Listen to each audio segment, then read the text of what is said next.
Bismillahirrahmanirrahim. Assalamualaikum warahmatullahi wabarakatuh. Kayaknya kurang semangat nih. Assalamualaikum warahmatullahi wabarakatuh. Daun salam buat Duren. Yang jawab salam keren-keren. Ya, selamat siang menjelang sore pada Bapak Ibu semua, wabil khusus pada jajaran Kementerian Kerja yang sudah hadir dan sudah pulang, dan juga jajaran dari Dinas Kerja Tangerang Selatan, dan juga yang sama-sama kita hormati dan muliakan pemimpin kita bersama, Pak CEO, Pak Muhammad Sofyan. Semoga beliau senantiasa sehat agar bisa memimpin ISS ini untuk bisa terus berkembang dan tumbuh bersama kami. Dan juga jajaran dari Bu Novi ya, Bu Novi dan juga jajaran pemimpin lainnya, semoga sehat selalu. Dan juga yang saya hormati sejauh kita nih Bu Eli Rosita Selaban, pejuang buruh perempuan yang sangat sedikit di Indonesia. Mudah-mudahan beliau juga tetap eksis membawa KSPSI yang mempunyai sejarah panjang, Pak Sofyan. KSPSI lahir tahun 92, udah panjang lah dari Papahan, dan semoga senantiasa eksis sama dengan ISS yang umurnya sudah 123 tahun. Ya, dan juga Bang Carlos ya, dan juga teman-teman dari PK ISS dari SPSI di Bubar. Semoga terus kita sama-sama komitmen untuk bersinergi membangun ISS ini menjadi lebih baik. Dan juga kawan-kawan dari sekarang ini ya, semoga juga selalu sehat walafiat, selalu semangat untuk terus memberikan yang terbaik buat ISS. Dan juga kepada kawan-kawan dari Serikat Pekerja Aplikasi Asli Indonesia ISS, Bung Karma Wijaya, dan juga saya hadir bersama kolega saya, teman-teman di DPP Asli Indonesia, dan juga ada Majelis Nasional Asli Indonesia, Banjir.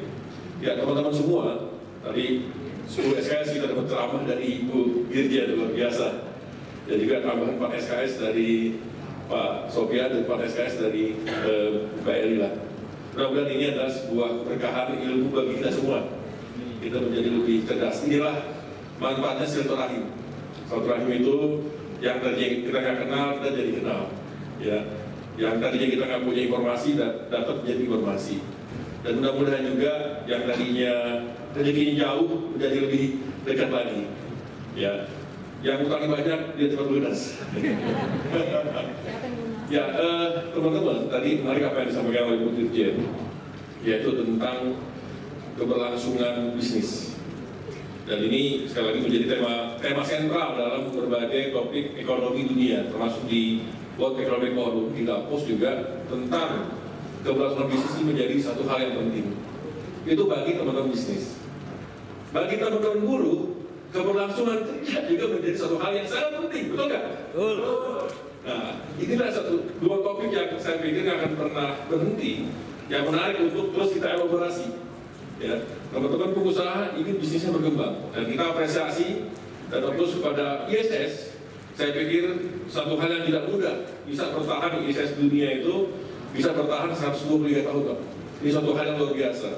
Saya sering memberikan advice, kalau mau organisasi sukses dan bertahan, belajarlah dari NU dan Muhammadiyah. Ternyata ini ada yang lebih tua dari NU dan Muhammadiyah, yaitu ISS dunia. Ya, saya selalu bilang seperti itu teman-teman aspek Indonesia.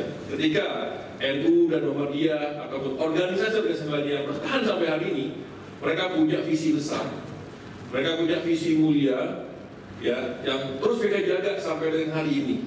Sehingga yang jaga itu bukan hanya kita, tapi insya Allah Tuhan selalu menjaga kita semua.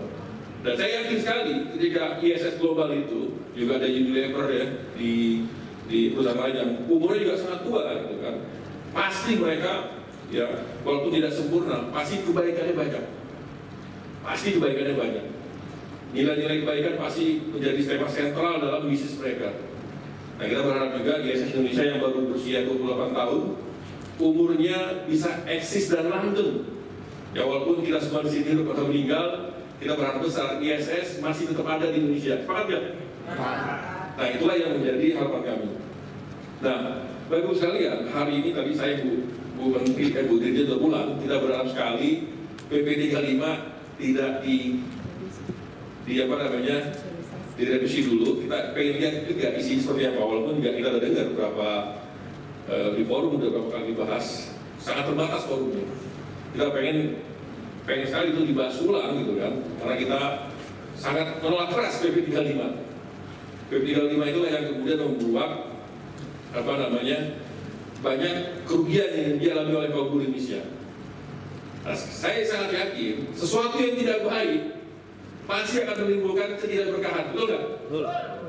Saya sangat yakin, gitu kan. Dan karena sekali lagi kita juga berharap besar belajar dari ISS di global, belajar di ISS Indonesia, dan kita apresiasi ketika perusahaan-perusahaan seperti ISS yang mungkin ada petik, marginnya tidak sebesar perusahaan-perusahaan tambang, perusahaan telkom, tapi mereka komit ya terhadap semua aturan yang ada di Indonesia.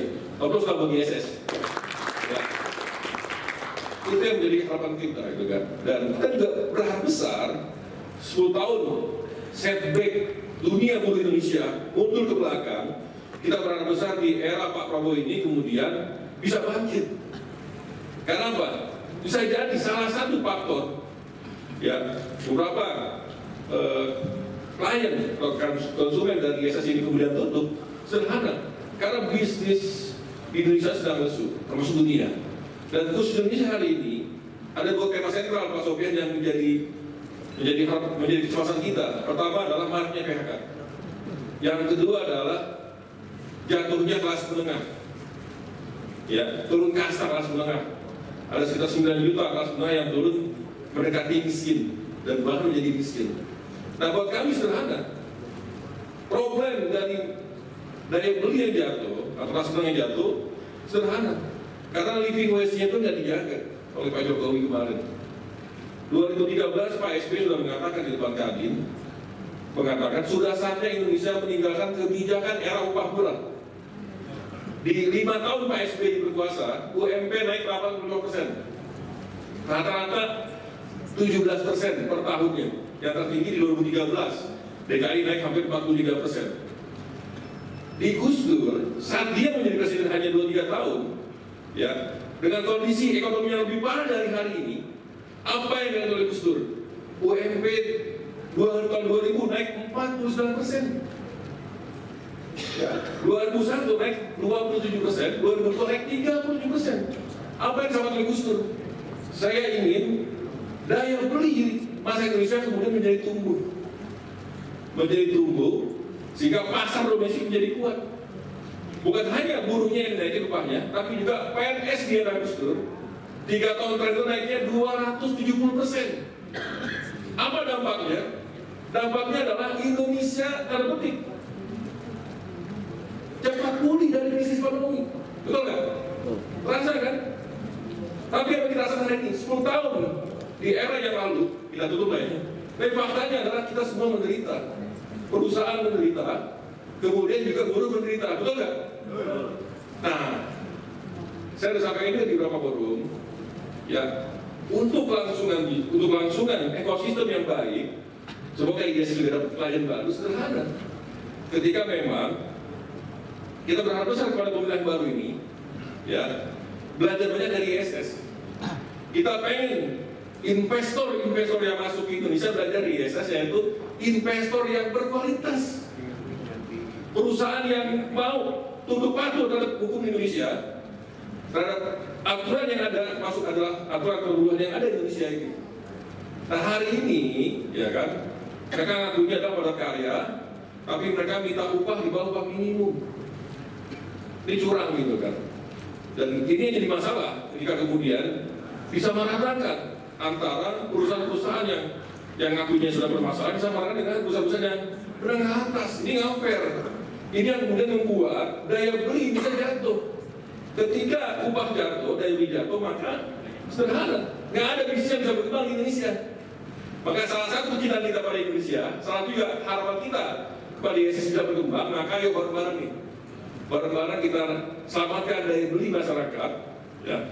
Kita berharap besar investor yang datang ke sini seperti harapan PSBY adalah investor memang yang berkelas, investor yang memang sehat, ya, investor yang memang tertarik karena daya beli di Indonesia tinggi. Bukan investor yang datang ke sini nyari upah murah, kemudian nyari lahan murah, selesai kan? Nanti harapan ini momentumnya nih, kita berharap besar Pak Prabowo bersama jajarannya belajar dari Gus Dur. Kalau pakai logika ekonominya Jokowi kemarin, ya kualitas hukum berubah harus ditekan serendah mungkin agar investor datang untuk menciptakan lapangan pekerjaan. Itu logika yang dipakai untuk undang-undang cipta kerja. Itu logikanya kemarin. Tapi kalau pakai logika usul enggak. Di saat krisis yang diselamatkan itu bukanlah yang lain-lain, yang utama adalah pendapatan masyarakat. Dengan menaikkan gaji PNS 70% dalam 3 tahun Gus Dur berkuasa, dan kemudian menaikkan upah minimum 49%, 27% dan 37%. Nah inilah usulan dari kami. Nah mudah-mudahan sekali lagi adalah kami sangat senang hadir di sini bersama Pak Sofyan, Bu Novi dan teman-teman semua, karena kita berharap besar Pak Sofyan. Kita kampanyekan terus kepada BKPM, yuk kita membutuhkan ekosistem yang sehat, ya negara yang sehat, ya perusahaan-perusahaan yang sehat, yang fair, termasuk juga serikat pekerja yang fair juga, gitu kan. Itulah apa namanya menurut kami, insya Allah keberlangsungan bisnis dan juga keberlangsungan pekerjaan akan bisa tumbuh. Tapi kalau kemudian Pak Prabowo ini meneruskan kebijakan yang 10 tahun kemarin, yang diusung adalah upah murah, lahan-lahan murah, kemudian membiarkan praktek-praktek ya yang tidak patuh terhadap aturan yang dibiarkan, maka saya sangat yakin Indonesia akan hancur. Bukan hanya keberlangsungan bisnis yang hancur, bukan hanya keberlangsungan pekerjaan yang hancur, tapi juga keberlangsungan negara juga akan terancam. Betul nggak? Nah inilah saya pikir juga kita bersama-sama, gitu kan. Kita bisa belajar dari teman-teman di Denmark, Finlandia, Swedia segala macam yang mengusung apa namanya negara welfare state, membangun sebuah ekosistem yang sehat antara state, kapital dan sosial. Yang kita pengen seperti itu. Ya, kalau ini kiblatnya adalah ke Eropa, kami juga. Serikat Buruh Indonesia sebagian besar termasuk KSBSI bangun terpapahan selalu mengatakan welfare state, gitu kan. Saya Iqbal, saya dan teman-teman juga kita setuju dengan konsepsi welfare state. Kita tidak menolak investasi, tapi kita berharap besar investasi bisa tumbuh, tapi saat yang sama proteksi terhadap pekerja bisa dilindungi. Dan terima kasih kepada ISS sudah contoh yang terbaik, dan harapan kami adalah ya melalui PKB ini disimbol kita bisa bersama-sama. Dan kemudian tadi PR berikutnya adalah bagaimana kita kemudian bisa terus bersama-sama, ya kita bisa diskusi lanjutan agar segala masalah yang ada bisa kita selesaikan, termasuk juga kita bisa ya mencegah permasalahan yang akan muncul. Ya, karena kalau ada masalah susah. Kalau udah ada masalah di satu serikat pekerja dari perusahaan yang tidak bisa diprediksi, itu berat Pak Sofyan. Itu yang kadang-kadang di satu perusahaan tiba-tiba bagus, tiba-tiba bisa langsung hancur. Nah kita tidak pengen seperti itu, makanya ketika PKB ini ditandatangani bukan berarti ini selesai. Tapi ini kemudian kita harus bekerja kembali, melanjutkan diskusi-diskusi kembali, melanjutkan dialog kita kembali, kita saling mengingatkan, kita saling menguatkan dan saling membantu. Semangat ya? Nah itulah mungkin yang bisa kami sampaikan. Terima kasih dan sukses buat PT ISS, untuk Komando Pak Sofyan dan Bu Novi. Ya sukses juga buat teman-teman serikat yang ada di sini, baik dari aspek Inkuba maupun dari Skaradi. Semoga kita bisa bersama kita buat. Assalamualaikum warahmatullahi wabarakatuh.